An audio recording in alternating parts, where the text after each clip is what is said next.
여러분 안녕하십니까? 이어서 원주권 뉴스입니다. 제18호 태풍 미탁이 북상하면서 원주를 비롯한 영서 지역은 아침부터 비가 내리고 있습니다. 태풍의 직접적인 영향을 받고 있는 내일까지 30에서 80mm, 많은 곳은 120mm 이상의 비가 내릴 것으로 보입니다. 또 지역에 따라 초속 15에서 30m의 매우 강한 바람도 불겠습니다. 기상청은 지역 축제장의 가설물 등 시설 피해와 이로 인한 안전사고, 과수시설의 낙과 등의 피해에 각별히 유의할 것을 당부했습니다.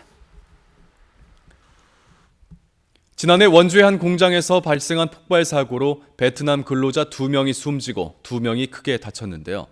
법원은 당시 공장 관계자들에게 안전관리 의무 소홀로 유죄를 선고했습니다. 20여 가지 안전 부주의와 점검 소홀이 빚어낸 인재라는 평가가 나오고 있습니다. 보도에 황구선 기자가 보도합니다. 화학제품 보관 탱크를 만드는 원주의 한 공장. 작년 11월 이곳 보관 탱크에서 난 폭발로 내부 작업 중이던 베트남 20, 30대 청년 2명이 숨지고 2명이 온몸에 화상을 입었습니다. 청년들은 탱크가 부식되지 않도록 화학제품을 덧바르는 일을 하고 있었습니다. 청년분들은 지금 다 나가셨어요.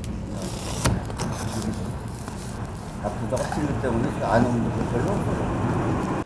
명확한 폭발 원인은 밝혀지지 않았지만 사고 당시 탱크 안은 환기되지 않아 불이 붙을 수 있는 유증기가 차 있었고 반입이 금지된 본드 등 휘발성 물질로 작업을 한 사실이 드러났습니다. 법원은 안전관리 의무에 소홀했다고 보고 업체와 업체 관계자 모두에게 유죄를 선고했습니다.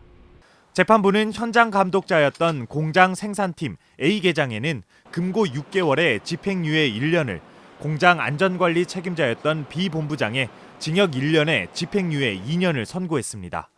공장에도 벌금 700만 원을 주문했습니다. 회사 측에서 최소한의 필요한 안전 조치나 이런 거 기본적인 걸 싹 해줘야 되는데 그런 어떤 부분들이 어디가 모르게 미흡하니까. 고용노동부 확인 결과 해당 공장은 분리 보관해야 하는 황산과 질산을 한 장소에 보관했고 노동자에게 방열복이나 보안경을 지급하지 않았습니다. 정기 안전점검도 하지 않는 등 무려 26가지 안전규정을 지키지 않는 것으로 확인됐습니다. 사업장 내에서 밀폐된 장소에서 작업을 해야 될 경우에는 사전에 충분한 환기 조치를 취하고, 그리고 작업 중에는 유해가스가 얼마나 배출이 되고 있는지 농도를 실시간으로 측정을 해줘야 됩니다. 재판부는 해당 공장에서 유족과 사고 피해자들에게 충분하게 보상한 점을 고려했다고 밝혔습니다. MBC 뉴스 황구선입니다. 올해부터 도내 국공립, 사립 유치원 모두 유아교육 정보 시스템인 처음학교를 통해 원화를 모집합니다. 강원도는 유치원 원화 모집 선발 조례를 개정해 도내 국공립과 사립 등 360여 개 유치원이 2020년도부터 처음 학교를 통해 원화를 모집하겠다고 밝혔습니다. 2020년도 일반 원화 모집은 오는 11월 1일부터 시작되는 한편 작년 도내 유치원의 처음 학교로 참여율은 사립 유치원이 44%로 저조했습니다. 지금까지 원주권 뉴스였습니다. 고맙습니다.